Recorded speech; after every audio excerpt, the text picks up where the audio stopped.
Good morning, everybody. It's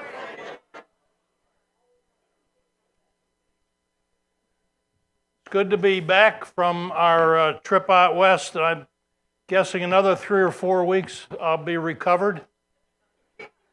That's a lot of miles, at least for me to drive. We had a good time. I know many of you were praying for us. Thank you. We were safe. Saw a lot of sights, took a lot of pictures, and had some time just to take it easy and relax a little bit. So good to be back. It's been 3 weeks since we were studying the book of Daniel, so we're going to do a little bit of review here at chapter 5, beginning of chapter 5. But before we start, let's have a word of prayer. Our Father and our God, how we praise you today for who you are and for all that you do. You alone, Lord, are worthy of our praise. We also give you thanks for your word, for the opportunity to study it.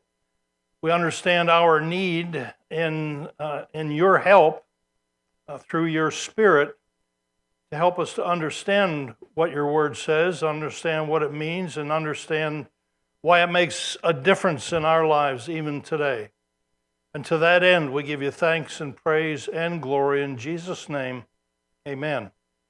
All right, we just real quick, let's go back to the beginning of chapter 5 and actually go to the last verse of chapter 4. And I said this before, but just to kind of rerun it a little bit. Chapter 4, verse 37 ends the chapter, says, I, Nebuchadnezzar, praise, exalt, and honor the King of heaven, for all of his works are true and his ways just.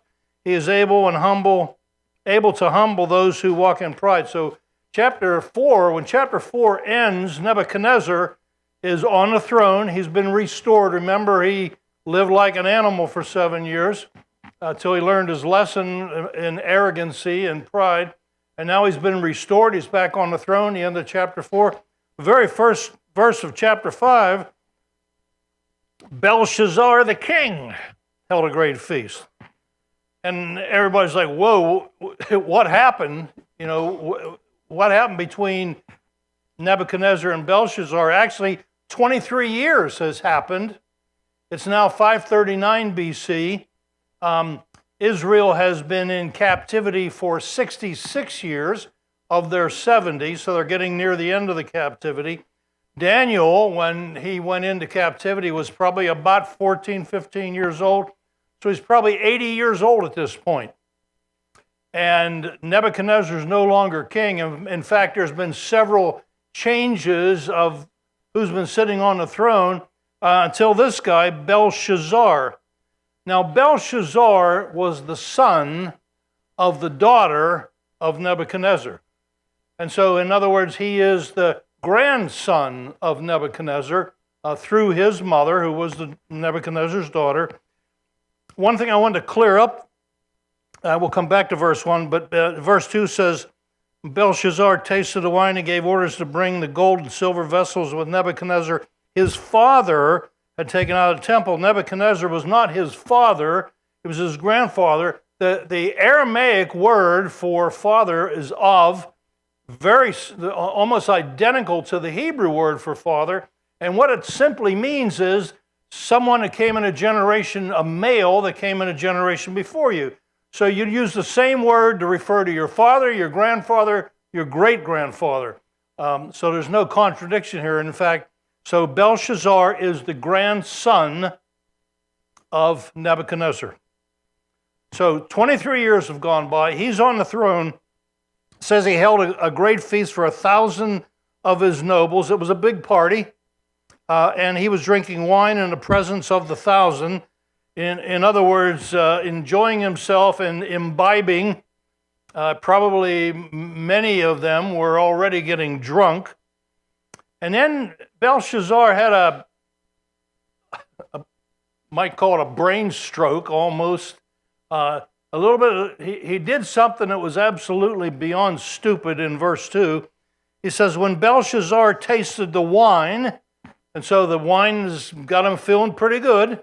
When Belshazzar tasted the wine, he gave orders to bring the gold and silver vessels which Nebuchadnezzar, his grandfather had taken out of the temple, which was in Jerusalem. Now, the temple in Jerusalem, it was ransacked when Nebuchadnezzar's army came over. Remember, Daniel and his 3 friends were captured. Many of the Jews were captured, brought back to Babylon. They ransacked the temple. They took all these gold and silver bowls and cups and chalices and all that, plates. They were all used in the worship of God. Now think of, you probably have at home in your kitchen closet, right, in your cupboards. Anybody have melamine? Anybody ever hear of melamine? Melamine, is some kind of manufactured something like plastic. We used to have years ago. We don't have any more, I don't think. We had melamine dishes, and we ate on them every day. But when company came, we didn't eat on those dishes. We had the good china, right? That came from Walmart or something like that. But they were at least, it said unbreakable. They weren't really unbreakable, but they're made out of some kind of glass material, I guess. The vessels that were in the temple weren't even like the good china. These things, it's not that they were just better than all the other vessels, the plates, the dishes, the cups, and everything. These things were so sacred, they were never used except in the temple, in the worship of God. And so any Jew who would have even thought about getting those vessels out and say, well, let's we're having dinner, we got 5 people coming, we only have 4 plates, go over to the temple and grab one of those plates. They would never even have conceived of that because of the sacredness of these vessels. So here Belshazzar, drinking a little bit, decides to go get those vessels which his grandfather had brought back from the temple.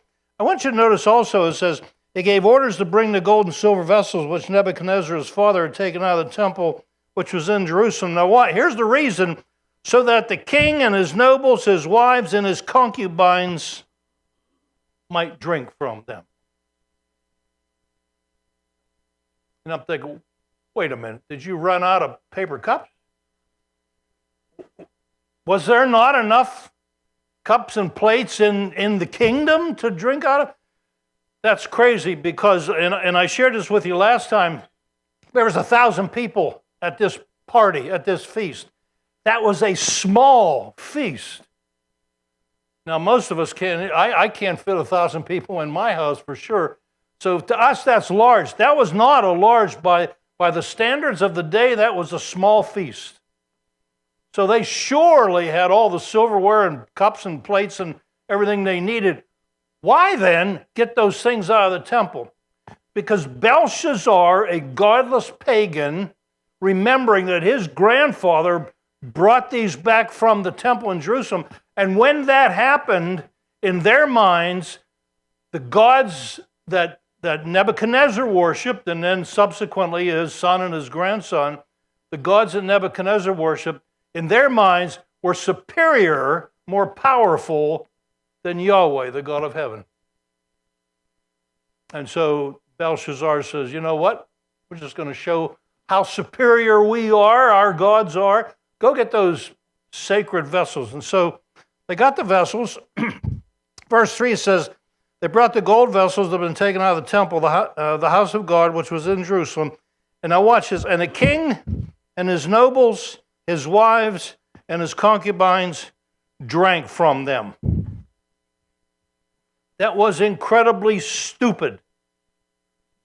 And that was an infraction which at some point God would have made them pay for. But that wasn't bad enough. It wasn't bad enough that he has desecrated those sacred vessels that were used in the temple. He goes a step beyond that. Look at verse 4. He says, they drank the wine and praised the gods of gold and silver, of bronze and iron and wood and stone. They were having a worship service with these vessels. And they were worshiping pagan gods using vessels, plates and cups and everything else that were only to be used in the temple to worship Yahweh, the God of Israel. And it's at that point that God said, you know what? I've had enough. That's all. This is the end. And so verse 5, this was the amazing part. Verse 5, suddenly the fingers of a man's hand emerged. The word emerged means it came out. Presumably this hand actually came out of the wall. A man's hand came out of the wall. You know, if you were sitting there with Belshazzar drinking and you saw this happen, you're probably thinking, whoa, it's enough wine. I'm starting to see things. But they weren't seeing things. They were actually seeing what was happening. So this hand came out of the wall. The fingers of a man's hand emerged and began writing opposite the lampstand on the plaster of the wall of the king's palace. And the king saw the back of the hand that did the writing. The word back of the hand actually is an Aramaic word that means the palm. He actually saw the palm of his hand, of this hand. And then this hand started writing on the wall. Verse 6, the king's face grew pale, his thoughts alarmed him, his hip joints went slack, and his knees began knocking together. The king, when he saw this hand writing on the wall, all of a sudden he began to panic. Now, I shared this last time, that last phrase there is, his knees began knocking together. When you look at the literal language there, it actually means that the king soiled himself. He was that shaken up by what he saw. And what he saw was letters being written with a hand that wasn't even attached to a body, inscribing it on the wall. And what made matters worse, and the king was an educated man, he couldn't read the letters. He couldn't read the words. He had no idea what they were. So here's what he does in verse 7. The king called aloud to bring in the conjurers, the Chaldeans, the diviners, and the diviners. The king spoke. Now, those are the wise men, right? Those are the same wise men, or the same class of wise men that his grandfather, Nebuchadnezzar, remember Nebuchadnezzar? We've looked at the dreams that he had and how the wise men were called in to try to interpret the dreams. They couldn't. This is the same type of people. So he called the wise men. And then it says, the king spoke and said to the wise men of Babylon, any man who can read this inscription and explain its interpretation to me shall be clothed with purple, have a necklace of gold around his neck, and have authority as third ruler in the kingdom. In other words, whichever one of you guys is able to read those words and tell me what they mean, what they say and what they mean, you're going to be elevated all the way up to position number 3 in the entire kingdom. And I imagine every one of those wise men are saying, oh, I wish I knew what that said, because I could sure use the promotion. But you know what? Not one of them could read this. Verse 8. And all the king's wise men came in, but they could not read the inscription or make known its interpretation to the king. So here's these wise guys. These guys, they know everything. It's like, they're like Alex Trebek. Anybody remember Alex Trebek on, what was the name of that show? Jeopardy. The guy was, this guy must have been a Rhodes Scholar. He knew every answer to every question. I know he was looking at the cards, but these wise men, when they were asked the question, they knew the answer. And if they didn't know the answer, they could make up the answer. But here's this whole bunch of them. They have no clue what the words say. They have no clue what they mean. They can't even read them. And so verse 9 says, King Belshazzar was greatly alarmed. So first of all, he was alarmed, and now he's greatly alarmed. This is like alarmed on steroids. This is panic time times 2. Nobody can read the words. He knows there must be some significance to the words, otherwise the hand wouldn't have shown up. But he has no idea what he can do. He was greatly alarmed. His face grew even paler, and his nobles were perplexed. All these people that were at this party, they didn't have a clue either. This is like mass confusion in this room, and nobody knows what to do. and everybody's worried, and the king's in panic mode, and that was never a good thing because the king, if he had a bad day, like I've said before, the king of Babylon had the ability, the authority, and the power to look at somebody and say, I don't like you, you're dead, execute him. And all of a sudden, verse 10, the queen entered the banquet hall. The queen entered the banquet hall. I think a lot of people, when they read that, the queen, who's the queen? They assume that this is Belshazzar's wife, but it is not Belshazzar's wife. Go back up to verse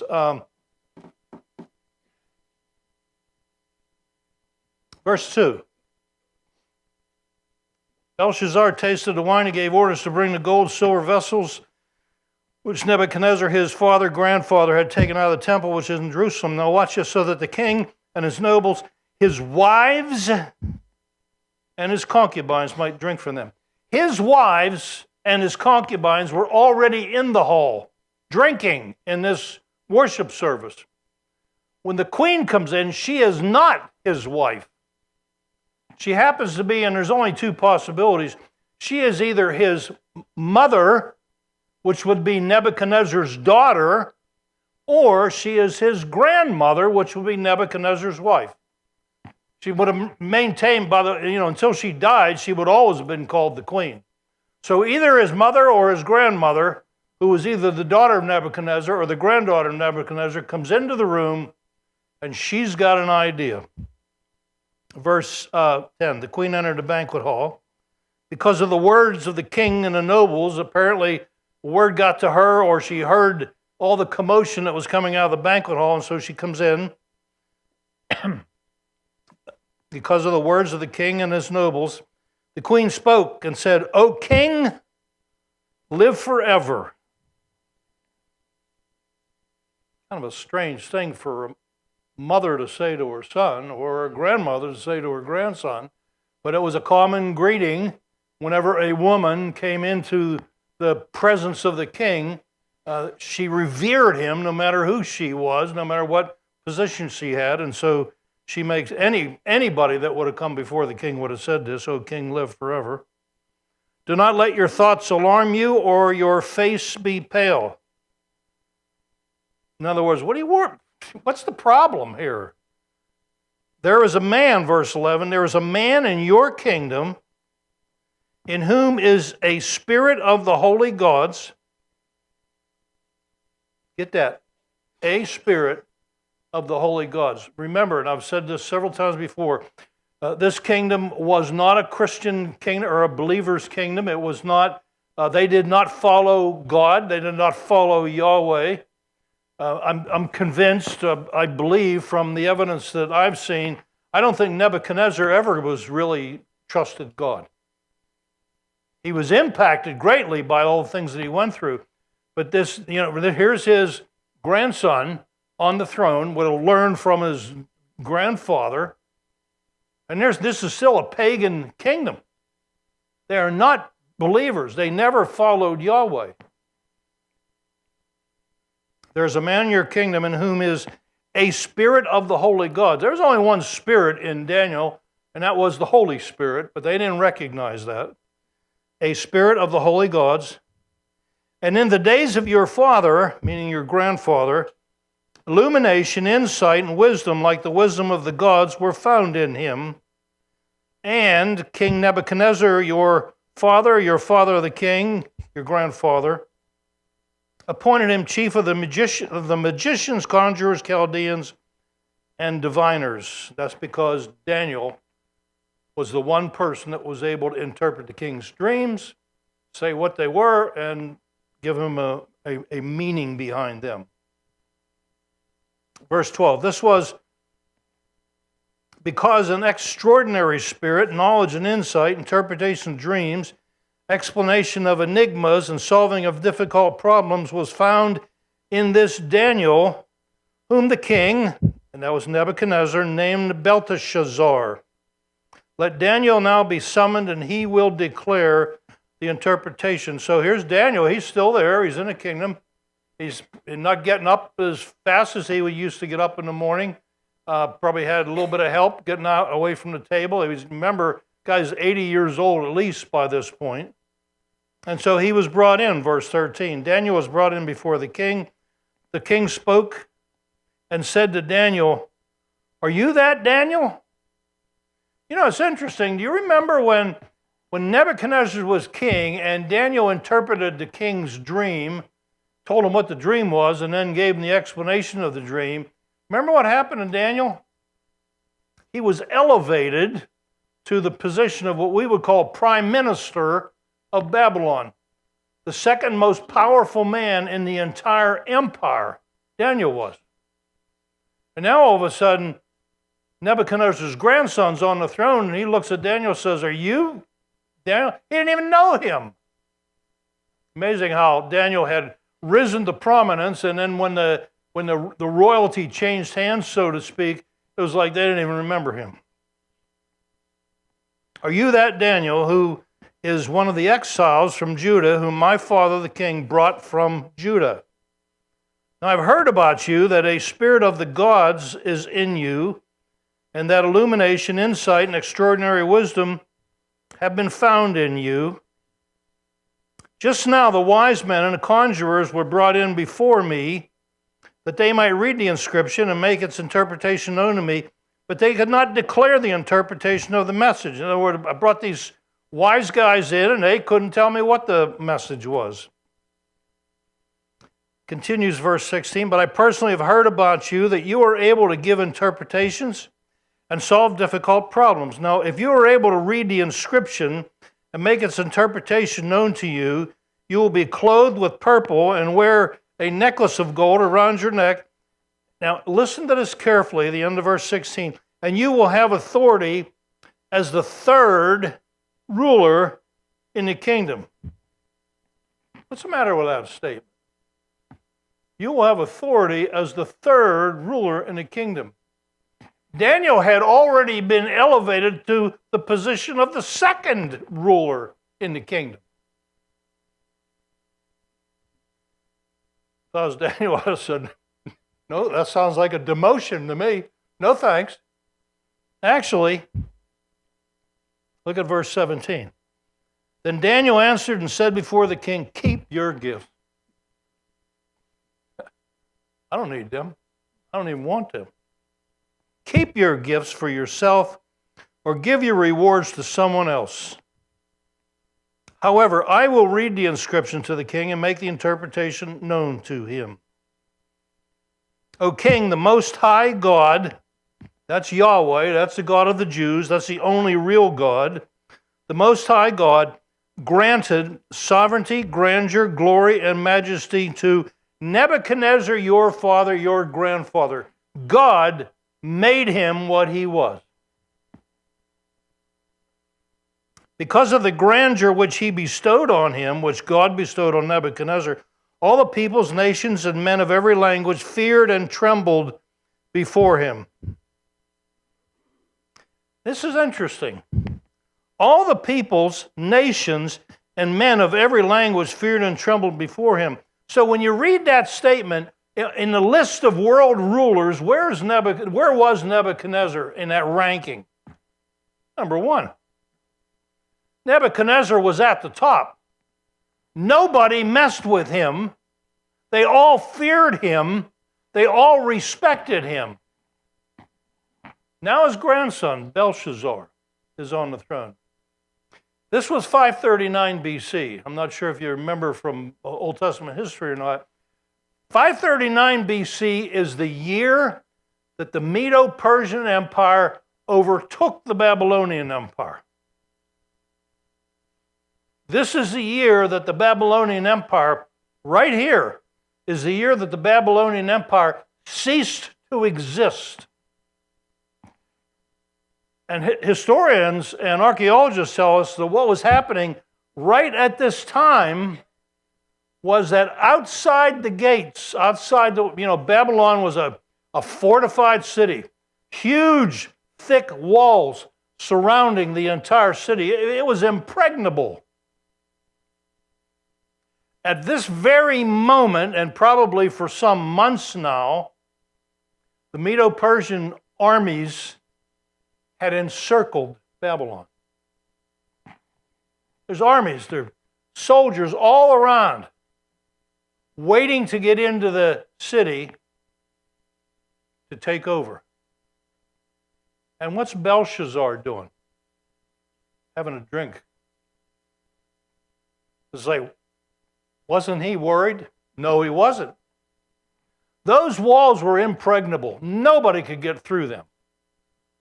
The city of Babylon itself was huge.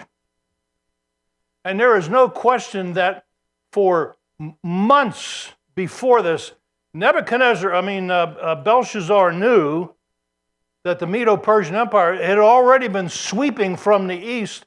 It was already a huge empire. Interesting, the change in 2 generations here. Everybody feared Nebuchadnezzar, and now the army is about to attack Belshazzar. So Belshazzar, for probably months, would have been laying up food from the surrounding fields, brought into the city. They had enough food to withstand a siege that probably would have lasted for a number of years. Things weren't quick, army-wise, things weren't quick back then. So they had enough food in that city, they would have been able to stand a siege from the Medo-Persian armies for a number of years. Well, what about water? That wasn't a problem, because there was a river that ran through the city from north to south. It ran underneath the gates. There was a gate in the north and a gate in the south, and underneath the gates there was this massive river flowing through the city. So the king, Belshazzar, and all the nobles, they weren't worried at all. They figured, let those Medo-Persians out there, let them walk around and plan all they want. Sooner or later, they're going to starve to death and they're going to leave, and we're going to be fine. So that's what's going on while this drinking feast has happened. So verse 19 again says, because of the grandeur which he bestowed on him, all the peoples, nations, men of every language feared and trembled before him. Whomever he wished, he killed. Whomever he wished, he spared alive. Whomever he wished, he elevated. Whomever he wished, he humbled. That was the place of Nebuchadnezzar. Verse 20, Daniel continues. He says, but when his heart was lifted up, and his spirit became so proud that he behaved arrogantly, he was deposed from his royal throne, and his glory was taken away from him. He was also driven away from mankind. His heart was made like that of beasts. His dwelling place was with the wild donkeys. He was given grass to eat like cattle. We already looked at that in chapter 4. His body was drenched with the dew of heaven until he recognized that the Most High God is ruler over the realm of mankind, and that he sets over it whomever he wishes. Interesting story. Why in the world would Daniel decide to tell? They're in the middle of trying to figure out what the words on the wall mean. Why would Daniel tell that King Belshazzar this? It's answered in verse 22. Yet you, his son, and again that word can mean grandson, Belshazzar, have not humbled your heart, even though you knew all this. You can bet when Nebuchadnezzar was made right in the kingdom, remember he offered glory to God at that time. And you can bet that that word was passed throughout the kingdom. There was nobody in that kingdom that would not have heard of all that God, Yahweh, did to and for Nebuchadnezzar. Belshazzar eventually heard it. So he knew that story. And yet this guy that knew that his grandfather, who had been king, who had been number one king in the whole world, had been humbled by God because of his arrogance. This is the same guy that says, bring in the vessels from the temple. We're going to have a party and drink and worship our pagan gods. He knew the story, but he didn't learn the lesson.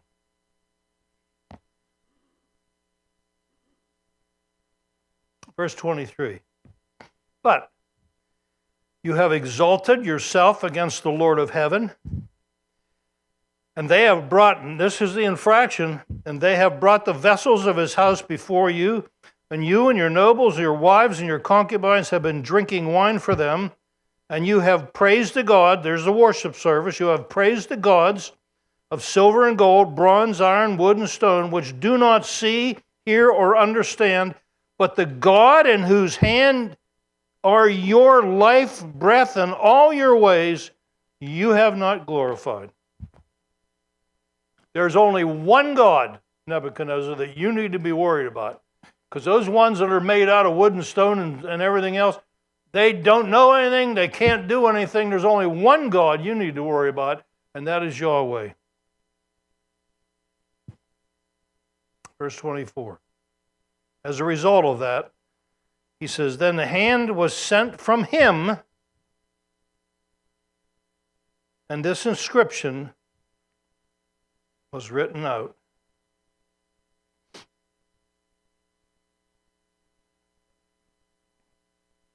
Now this is the inscription that was written. Mene, Tekel, Upharsin.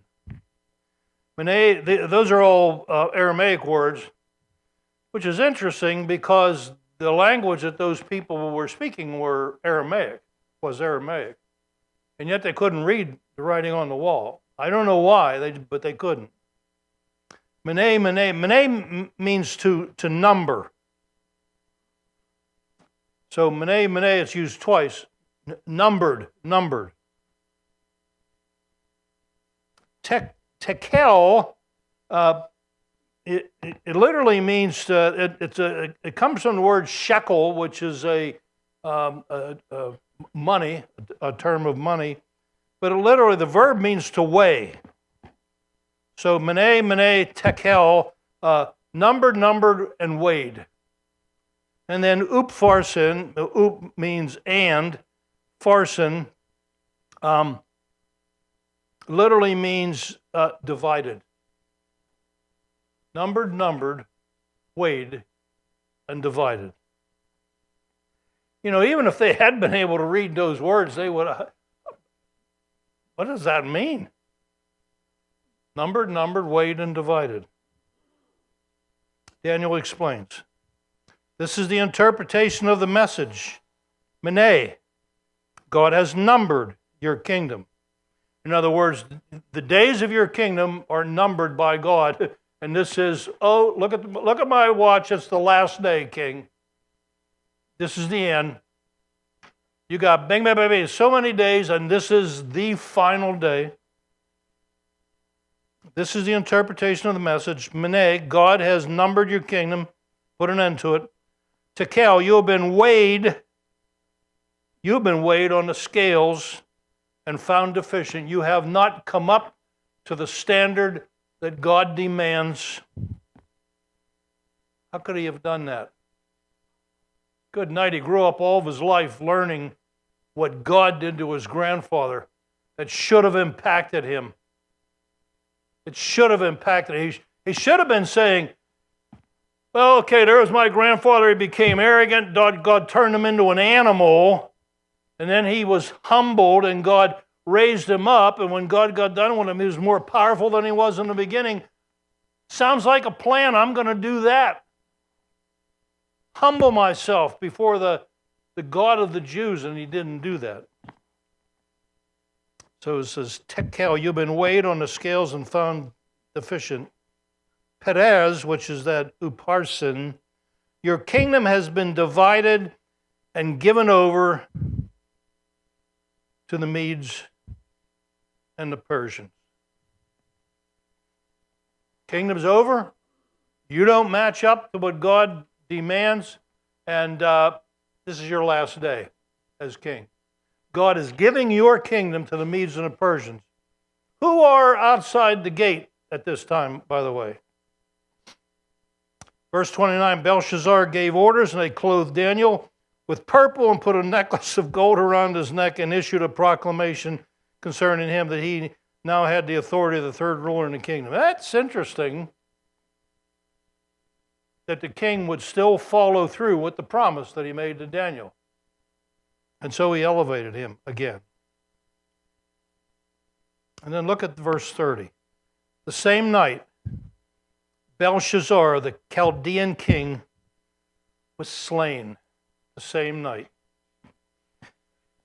What Belshazzar obviously didn't know, or if he did, he just didn't really care, is the Medes and the Persians, remember these armies are circled around the walls of Babylon outside. How are you going to get through? Well, you can't. The walls are too high, you can't get over them. They're too thick, you can't go through them. How are we going to get through? Somebody came up with a brilliant idea. Wait a minute, there's a river running through the city, north to south, right in the middle of the city. There's a river running through it. What good is that going to do us? We can't swim that well. We can't take an army into the river. But somebody came up with an idea. What they did was they dug a canal through the ground.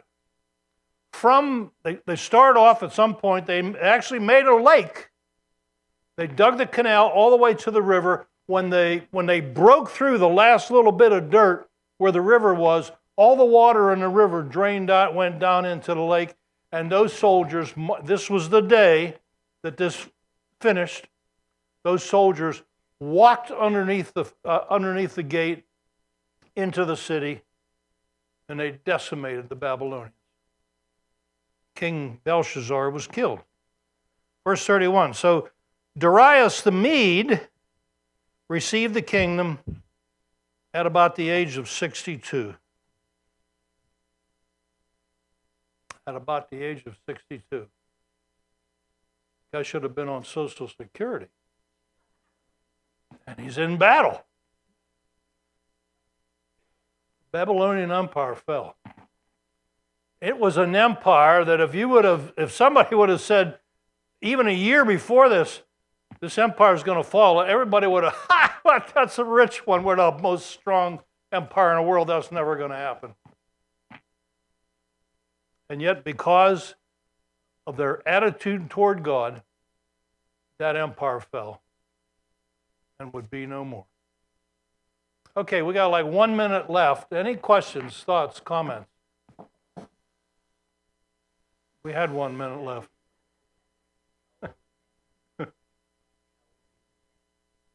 Daniel was 80, 81 years old, something like that. Yeah, he was ready to retire. Okay, let's close in prayer. Father, how we thank you for our time together this morning, Lord. Thank you for the lessons that we learn by looking at the lives of people like Nebuchadnezzar, Belshazzar, and most especially Daniel. Lord, I pray we take these things to heart so that our hearts never become arrogant or prideful, but always remain humble before you. And we give you thanks for this in Jesus' name. Amen.